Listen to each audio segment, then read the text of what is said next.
Chapter. Great. But thank you everyone for joining today's Steer Center for Global Real Estate webinar. They are co-hosting this with the Georgetown MBA Admissions team. I'm on the admissions committee, so if you have any questions regarding admissions, feel free to drop those into the Q&A, and Cheryl from Steers will also be answering any questions related to Steers. But thank you so much for joining us today, Matt. I'll kick it over to you. Catherine, thank you very much. And everybody on the line, thank you so much for being a part of this. We're hopeful that this is a helpful, good step in getting you the information that you're looking for as it relates to the Steer Center for Global Real Estate. My name is Matt Cypher, the director of the Steer Center for Global Real Estate at Georgetown McDonough. And the intent here is for me to run through this relatively high level with yet making sure we cover a lot of the key points and key characteristics and sort of differentiators here for you all as you think about your program. I will tell you my view and our view as this program is that when you think about Buffett and his sort of competitive moats, I think one of our competitive moats is that we care a great deal about the student, and my line is we care more about the student than any other program in the country. So however we can help you in your decision-making process, all of the team that is associated with Steers, myself included, is at your very, very accessible to each of you. So anything we can do to help you, by no means should you hesitate to reach out. But we can go ahead and get started here. So when we think about a lot of people say, well, what is the Steer Center, right? And I think about it as a bit of the unofficial real estate department at Georgetown. Maybe in my dreams and ambitions, we have a department of real estate at some point at Georgetown, but for the most part right now, it's effectively all things real estate at McDonough. So any of the curriculum, any of the co-curricular stuff, our events, career services, anything we're doing in the community is all within this umbrella of the Steer Center. So when you're applying to Georgetown, naturally you're applying to the MBA program, but the real estate piece is going to be housed within the Steer Center. And the way we look at our program is a variety of things, of course, but I am a practitioner. You're going to see here at the bottom of the screen, and most of our faculty are practitioners. And so we bring, in my opinion, a even more applied and industry first education, and we can talk a little bit about what that means, especially when we get into things like the clinics and so forth. But we are beginning to build out our research capabilities as well through a recent hire that we made that I'm going to introduce on the next slide. But again, my name's Matt Cypher. I worked with Invesco Real Estate in Dallas, Texas. Was the director of underwriting, and all that simply means is that everybody that came into the firm as an analyst or an associate, almost all of them worked on my team. And what that means is we did all the valuation work, all the acquisition work, all the underwriting, all the financial due diligence, all the physical due diligence, and all just the deal analytics. And so what I think I bring and what we've sort of built this thing around is a very applied approach to acquisitions, using a very institutional style approach. And I've been at Georgetown since 2012. We founded the center as the Steer Center in 2015.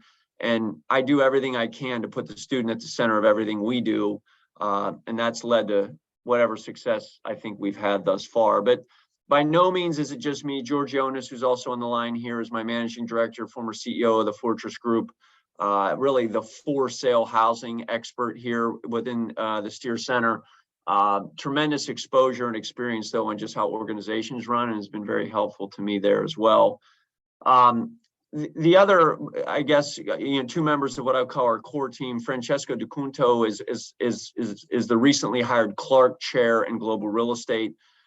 Francesco started just this past August with us, and he is a finance faculty member in a traditional sense, but very, very strong academic researcher, and does a lot in the area generally of ESG, and spends the most of his time in the the social piece, which is very consistent with how we're building out our program here. And he adds the research capability that we need to be a complete program.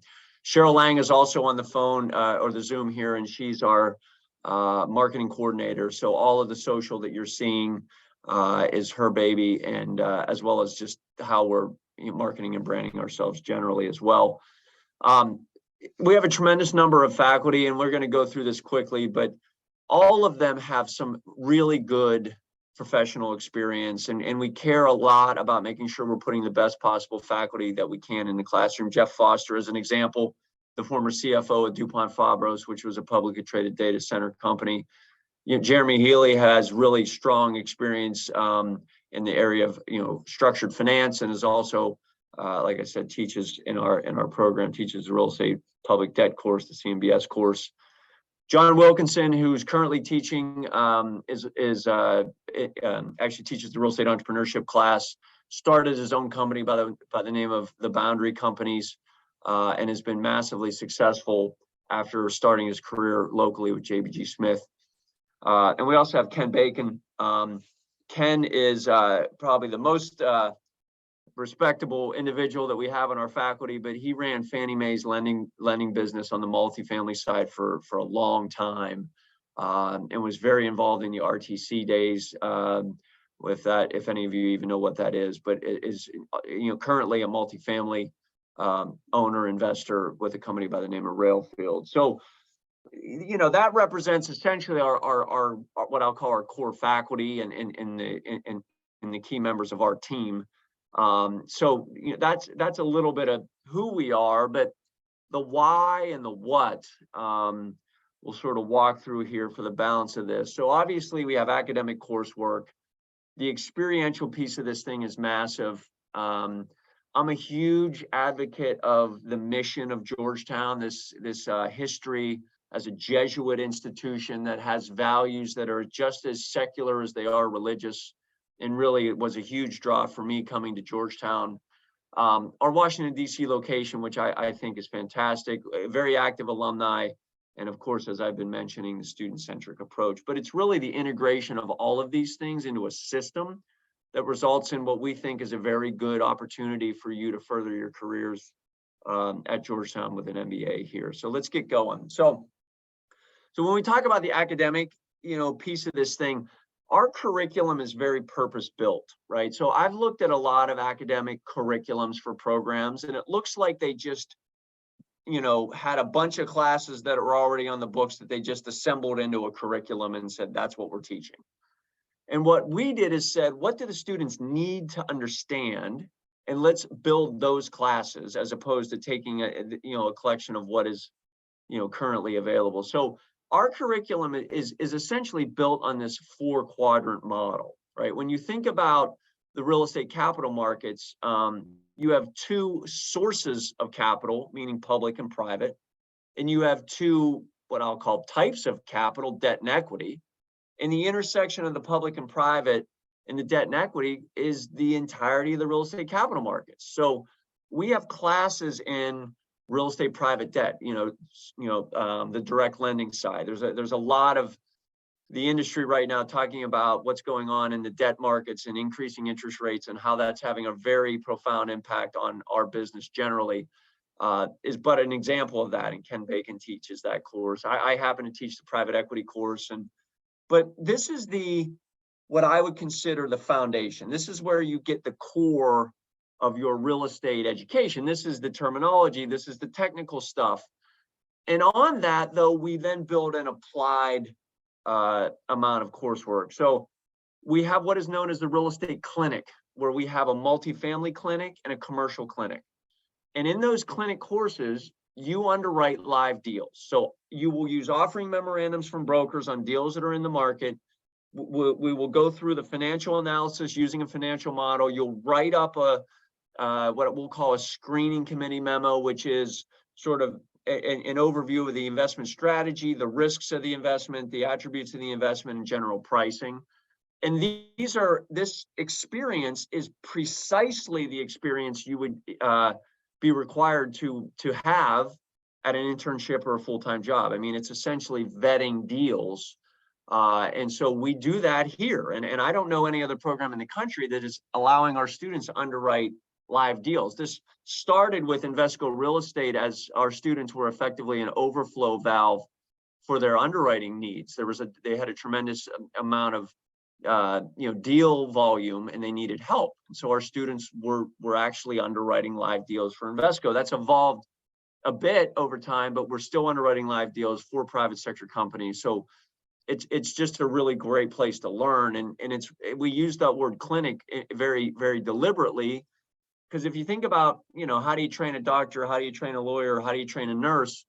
They have this sort of, core academic coursework on top of which you have a residency, a law clinic, a practicum, and so forth. So this is the learn by doing piece here that's so valuable. We have a development course that's offered in this intensive learning experience environment, which is sort of a short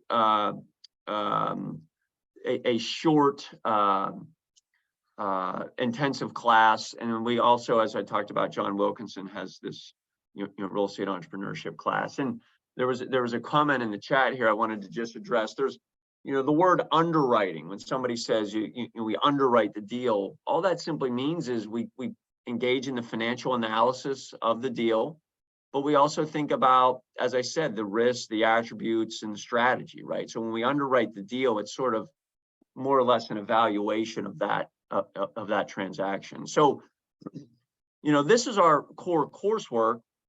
And upon that, we've built for the MBA students a certificate in real estate. So within the Steer Center for Global Real Estate and the MBA program, you have an ability to enroll in the certificate in global real estate. In fact, I have the info session on that at 5:15 today for the current first years. And essentially what it is a notation on your transcript that says that you took a concentration of your courses in real estate that certifies that you have a base level of knowledge. And so what we've done is basically created this into what we call the concentration. And at Georgetown, the concentration is really or the certificate, is actually more of a concentration, sort of a minor almost, if you will. And so there are 5 classes that you would take at a minimum that are principally focused in real estate. But for the most part, our students are taking the full complement of our real estate courses, which is 8 courses. But this is sort of a minimum standard that we would have and is available to all MBA students currently. Now, if you think about everything I just described as sort of our academic coursework, our academic curriculum that has experiential components, of course, we do a ton in what I'd call, co-curricular, non-classroom oriented experiential learning, experiential education that really takes the form of what we call the Steers Advisory Services, SAS.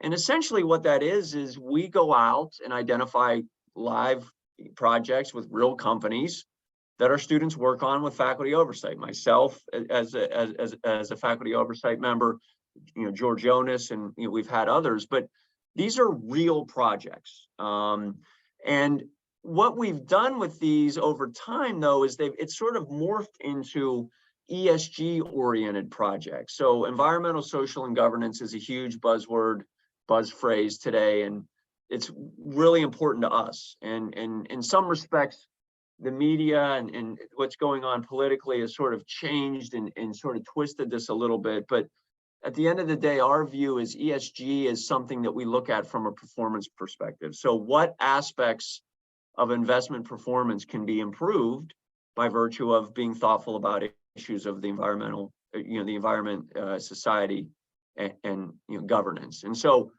the projects that we've been involved with, which has been about 31 projects with 100 students since May of 2020, is really focused on this area of ESG as it relates to real estate. And these are a very small sample of projects that we've worked on. And you can see they run the gamut from very ESG oriented projects to what I'd call very non-ESG, sort of this, I don't know if you can see my pointer, but sort of the hold sell analysis for a hotel property. This is very just, basic real estate, if you will. But when you pair our academic curriculum with this experiential learning, it offers a really good, well-rounded experience for our students. And, when I think about and talk about our program here, when I was at Invesco, I never hired anybody because they took a set of courses. I never hired anybody because they went to a specific university or academic program, but I hired them because of what they could do for me, right? And I hired them because of what their experience is. And a lot of you may be coming from areas that aren't actually real estate. You're a career switcher, which we've done a lot of good work in helping career switchers very effectively pivot into great roles. But a lot of that is making sure we get you as much experience as we possibly can, and not just academic classroom experience, because you need things that that are valuable to employers. And let me tell you right now, if you're sitting in front of an employer today and you're able to talk about things with some level of expertise as it relates to ESG, you almost assuredly know more than the person who's interviewing you. So we take this experiential piece very seriously. We also have two funds at Georgetown. We have a private fund where we have $1 million of assets under management, AUM. Most of it's in cash right now, where our students make LP, limited partner investments in direct assets, meaning owning real estate directly. We also have what is called the Georgetown University Public Real Estate Fund, where our students are investing in REIT securities. So that is definitely available, and not necessarily something that is a distinguishing aspect. A lot of other programs have that, but it's, in our view, an important part to have, and has been very helpful to our students. We have a lot of other sort of collaborative, student experiences, which I'm going to talk about a bit later, that relate more to the Graduate Real Estate Society, which is our MBA real estate program. So I'm going to hold that for a minute, but there's a whole variety of things: case competitions, site tours, guest speakers, events, and so forth. So again, we've talked about our academic experience here, education. We've talked about the experiential education, and I want to talk about, at a high level, our mission here at Georgetown, right? So I went to two great schools. I went to Penn State and Texas A&M. I had phenomenal experiences there, and I love those schools, and I continue to do. But they didn't have a mission, right? And they were large land-grant universities, and that was great, and it was really good for me. But what I love about Georgetown is our Jesuit Catholic background, and it's always important. I want to make sure we're not going overly, religious on this point, but they have a variety of, they being the Jesuits here on campus, which is an order within the Catholic faith, of values, and their values like, care for the whole person, men and women for others, academic excellence. And my favorite is what they say: contemplatives in action. So it's not only good to sit around and think about stuff, but you got to do something about it. And so all of those Jesuit values that I just referenced are from a religious background, but those are as secular as they come, and in my humble opinion, in extraordinarily short supply today. And so when I think about this opportunity to infuse what we're doing within the Steer Center with these Jesuit values, I get very excited, because I think it's a unique aspect of what the offering is here at Georgetown. And these Jesuit values are really coming through in a lot of this ESG work that we're doing. I mean, the environment, as an example, the Pope wrote an encyclical that talks about how important it is for society to have a properly functioning physical environment, right? So the S, in terms of, part of what I say in my classes is, the thing I love about real estate is that it influences the way people live. Think about everything you've done today. Every bit of it has had something to do with a physical asset. And so I think about real estate as a force of good, as an implement of good, if done properly, because you can influence the way people live. And so we take these values very seriously, and it really infuses everything that we do here. And it's sort of gotten into all aspects of what we're doing, and one of which is what is known as what we call this ESG Solutions Group, which was launched in January 2020 with $3.2 million of a gift that we received from one of our benefactors. But the objective with this group is to play a leadership role at the intersection of ESG and real estate. And if for those of you who know anything about this ESG space, it's really driven by consultants. It's the consultants to the stars. There's a consultant to help you do everything, but they're all trying to sell a revenue stream. And what we are doing is endeavoring to provide thoughtful research that has no bias whatsoever, that can be consumed in a way that is not trying to generate a revenue stream per se. So as an example of things that we've done within this ESG Solutions Group, this past October, we had what we called the Climate DC Conference, which is we brought together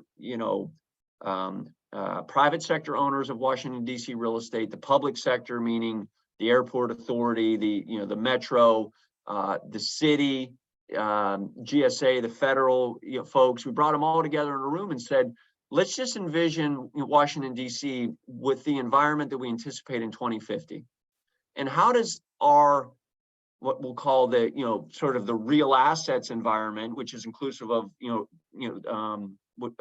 of the real estate and the infrastructure, meaning metro and airport and so forth, where are we exposed? And through that you get an understanding of where the problems would lie within our city. We don't think about Washington DC, frankly, as climate exposed, but it is.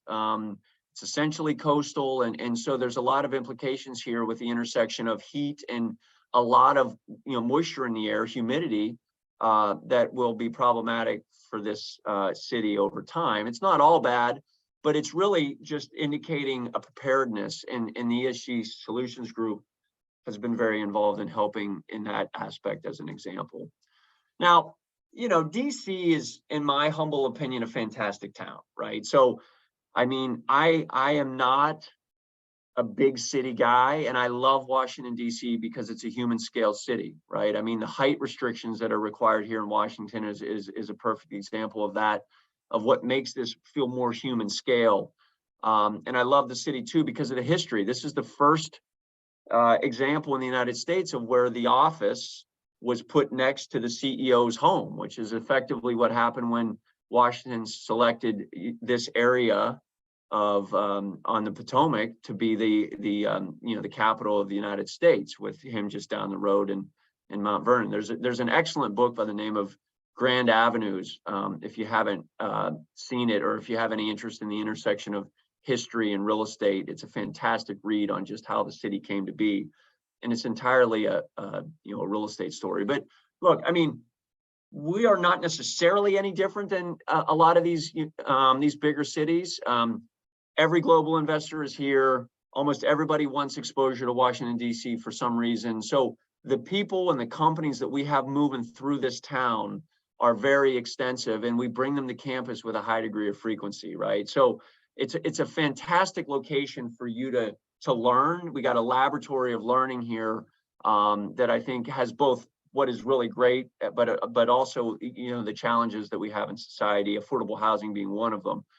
But the thing that I think is most important that I want you all to think about is, my view is that the summer internship is an utterly outmoded concept, right? So I'm going to come and I'm going to get my first year in, then I'm going to go work for an internship, and then I'm going to come back and get my second year in, and then I'm going to go get a job. And what we do here, and what I promote, is I want our MBA students interning like year round, right? And sitting here in Washington, DC, we've have plenty of opportunities for you all, especially those that are looking to pivot in your careers, to get actual experience with actual companies.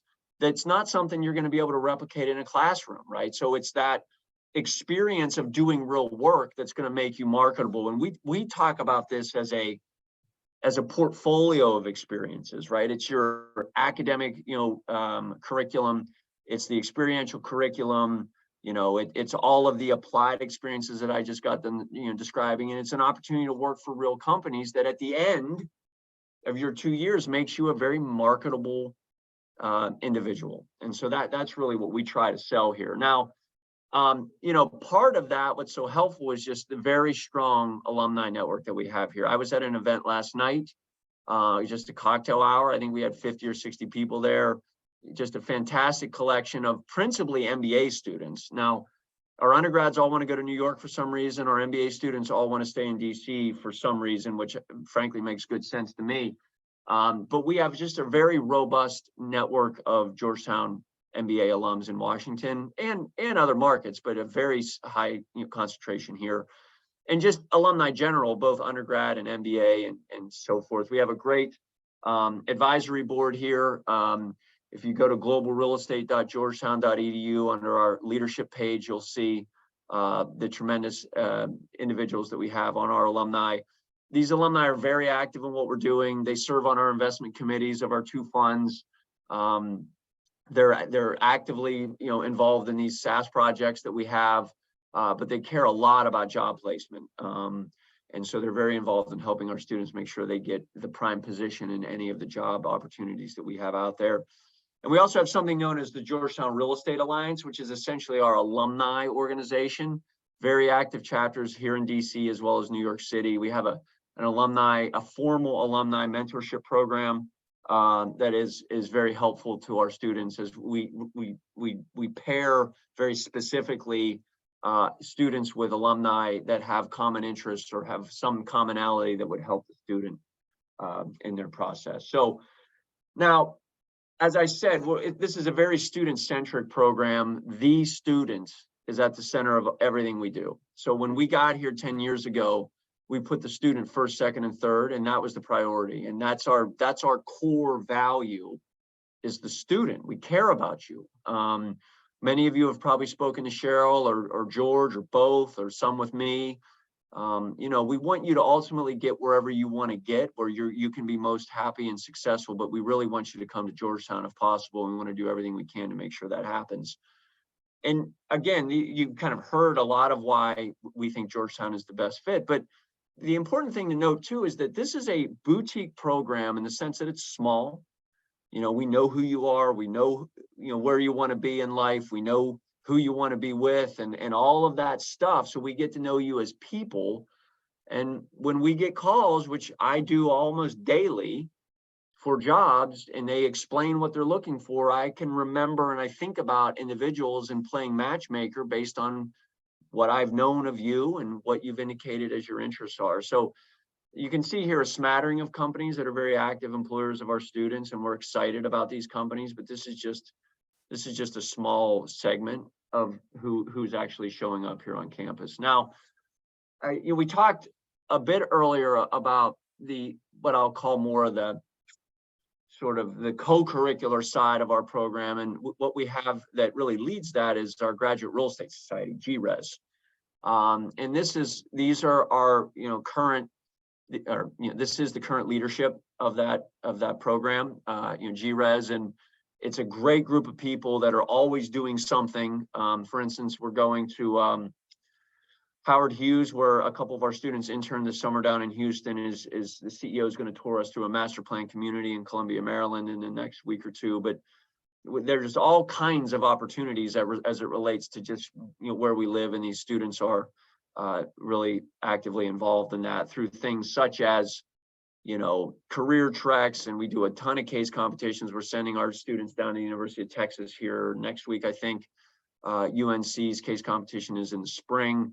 But there's a lot of stuff. We care about the technical side, the Excel modeling training we do.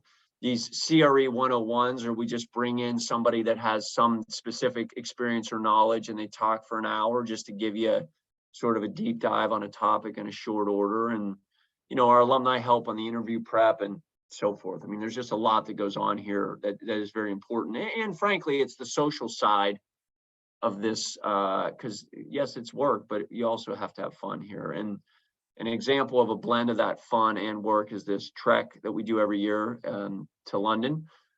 We started going to Bogota for 1 year because we had a student who was in the program that was from Bogota, but we've begun going to London. And these are students that who have been very active in helping advance, real estate at Georgetown. So the Steer Center covers their airfare, the Steer Center covers their hotels, and we set up meetings with our alumni in London, commercial real estate, which is fairly extensive. and it's a great opportunity just to understand and to learn another market. So Graduate Real Estate Society is fantastic, tremendous group of young people that are just a lot of fun and doing great work. Now, obviously, there's a cost associated with this, both in time as well as money. We are one of the few programs that has dedicated scholarships available to students. And we use those scholarships to recruit the best quality, diverse talent that we possibly can. And so we have 3 or 4 pots of real estate focused MBA scholarships. And typically those are allocated based on the quality of the application to the program itself. I review all of our admissions and I look to see who we want to really incentivize to come to Georgetown, and because we just got to get them for any number of reasons. So the MBA scholarships are very important to essentially building an elite group of students here. So that's coming in the door. We also have what we know as the Poland Fellows. I'm about ready to send this application out this week on Friday, but it's for second-year students. It's 5 $10,000 scholarships, one-time scholarships, and they're given to students, no strings attached, but they're up to 5 of these that are given to students that have frankly put the program on their back and really helped to advance us and our students learning here at Georgetown Steers. And this is effectively a reward. This is an opportunity to say thank you for your comments, or your comments. I'm just reading the comments. Sorry, Catherine. I can't do 2 things at one time. You're, basically rewarding you all for those that have been most dedicated to advancing, real estate at Georgetown. And just to wrap up here, as I said, we really want you to stay in touch with us. You see sort of the general, real estate website, MBA program website, MBA program phone numbers. George Jonas, myself, here, you can reach out to either of us at any moment. Happy to help however we can. Naturally, the round 2 application deadline, I think, is January the 5th. So round 2 is our most robust round. And that's where we really draw a lot of our talent from. So hopefully you all are excited about that, and we'll hopefully submit an application. So I'll stop for now, but happy to take any questions that you might have here. Thank you so much, Matt. Looks like we have a couple questions in the chat. Yeah, so Janet, let me answer that. So are Flex students eligible for scholarships? And the short answer is yes. We have definitely given real estate scholarships to Flex students. I will tell you they've been principally Washington, D.C. real estate centric background. So we're very selective, but we absolutely offer scholarships to our Flex students. So this is not exclusive to the full-time. Is it I don't know, Catherine, if you can answer this. Is it possible to receive the consortium fellowship as well as the real estate MBA scholarships? I don't know the answer to that. Sure, that's a great question. So it is possible to be both a consortium fellow in addition to a recipient of the Steers scholarship if you are selected. And there's another question here as to whether or not there'll be a time or a panel where prospective students are able to hear from current MBA students. I don't know of anything that's formally planned, but what I often do is those who reach out to me, I much prefer a direct connectivity of the prospective student with an alum or a current student. So if anybody's interested in speaking to a specific background, Flex, full-time, gender, ethnicity, whatever you got that would be most helpful to you making decisions relating to what you are interested in, I'm happy to make those connections, and I'd rather you have a direct one-on-one relationship here. So happy to do that. I don't know if there's any more here. Just waiting here. If you have any questions, feel free to ask them. Happy to address anything you have.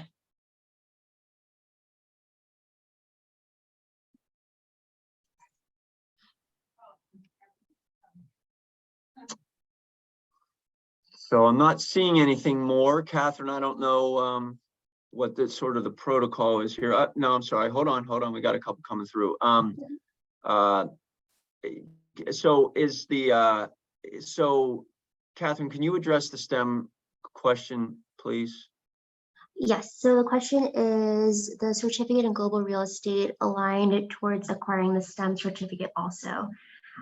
So the STEM certified MBA is not a certificate, but it's actually the degree.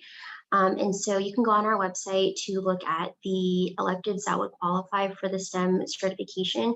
I do believe there are a couple of real estate ones on there, but definitely there are those focused on like technology as well. Well, and maybe to say it slightly differently. So the MBA is a STEM certified degree, which I think is the most important thing.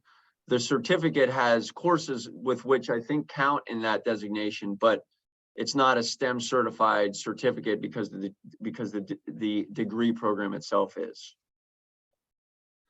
So there's a question here. Do you mind sharing a story of students interacting with the fund? And I would say the best example I can give is on a private real estate fund. We had some MBA students that were had real estate backgrounds in multifamily, as an example, and they were bringing their experience in that background into the fund environment and helping lead some of the multifamily investing views, because frankly, I think the only deals we've done is multifamily thus far, thankfully, because everything else has been kind of cruddy. But so very involved in using what their background was and is into helping the fund develop their investment strategy as it relates to multifamily. What international opportunities are there to take advantage of at the Steer Center? Is there more focus for that over domestic opportunities? I am interested in placing in DC after graduation. So, there are two international opportunities, one within the Steer Center, one within the MBA program. So of course we have the London Trek, which we talked about, where we take a select group, to London. You also have, and Catherine's going to correct me if I get the name wrong, the global residency, where you're doing basically a consulting program abroad. That's also not necessarily related to real estate, although a number of these projects in the past have been, real estate oriented. But you say here, I'm interested in, placing in DC after graduation. And as I mentioned earlier, we have a deep, deep bench of Georgetown alumni from the MBA program here in DC that would be very fertile for anyone interested in remaining here in Washington. Again, not that we can't do it in other markets, but there's just very good opportunity here in DC. So there's a question here. It is definitely a full-time and flex-oriented presentation. The EMBA is a totally different animal, frankly, and not one that I'm familiar with. I don't know that we have a real estate course that's associated with the EMBA program, but I do know that executive MBA students have taken one or several of our traditional real estate courses. Maybe they're local or whatever it might be, and are able to make it to campus for those classes. So I do know that there's an openness to allowing EMBA students, executive MBA students, to take the real estate curriculum here as part of that program. So very good question. How many students are part of the real estate certificate, and is there a real estate themed cohort? So the last one is no, there's no real estate themed cohort. It's a good idea though. It's a really good idea, but I think they try to keep those relatively diverse across disciplines. But in terms of the number of students in the certificate, I think last May, this May 22, we graduated 22 or 23 students in the certificate. That was the first year we had it. And in fact, like I said, I'm going to an information session right after this for first years in the certificate. But our current, what I'll call goal or reality, is we tend to be about 25%, about 10% of the MBA class, full time. So, and I'm not sure what it is on the flex side, but so our per class is probably 25 students-ish that are focused in real estate. Our goal, frankly, is to get that to closer to 50 students per class. But the 25 students is where we sit right now, and it allows us, as I said, to really get to know each of you. So that's a good question.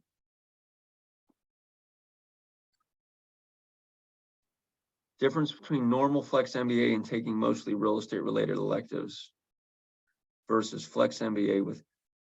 So I'm not sure well, so if I understand the question, if you're a flex MBA student, you can take as many real estate electives as you like and not be a certificate student. And because if you're a real estate focused individual as a flex student, you're likely going to take as many of the real estate courses as you can. And by virtue of that, you will be able to pick up the certificate by default.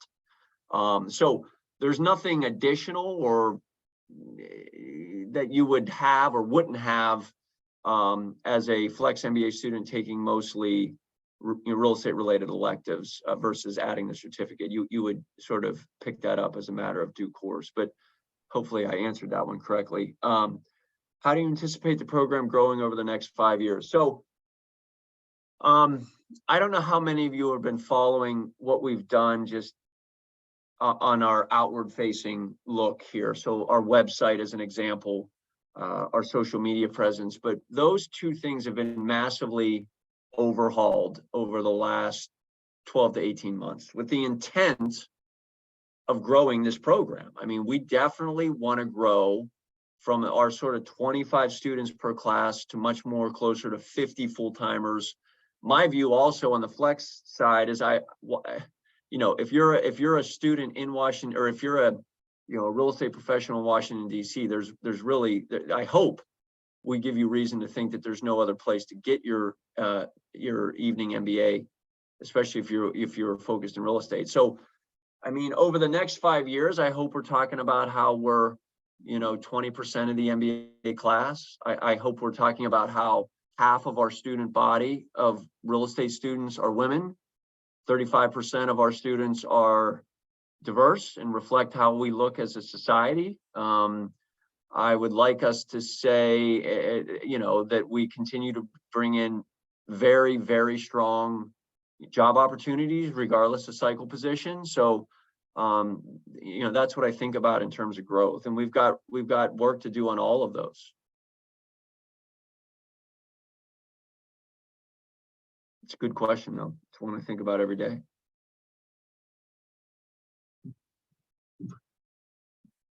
If there are any other questions, feel free to drop them into the Q&A.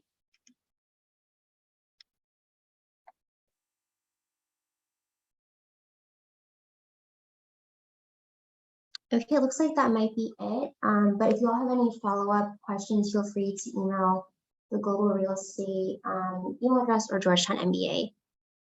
Okay, we got a couple of other ones here, Catherine. So real quick, there's tremendous opportunity on the bonding side. I mean, community is everything, and real estate is all about personalities. I mean, what people love about commercial real estate is the relationships. We're a very relational driven industry. And so the London Trek, as an example, is you get sort of, what I've learned is that there are cohorts that don't normally interact, that they go on this, London Trek together, and it's an opportunity to really bond across your cohort. But there's a lot of social stuff that goes on, most of which I try not to even know about, but I don't feel like you'd find any deficiencies in that regard, because real estate people tend to be pretty fun.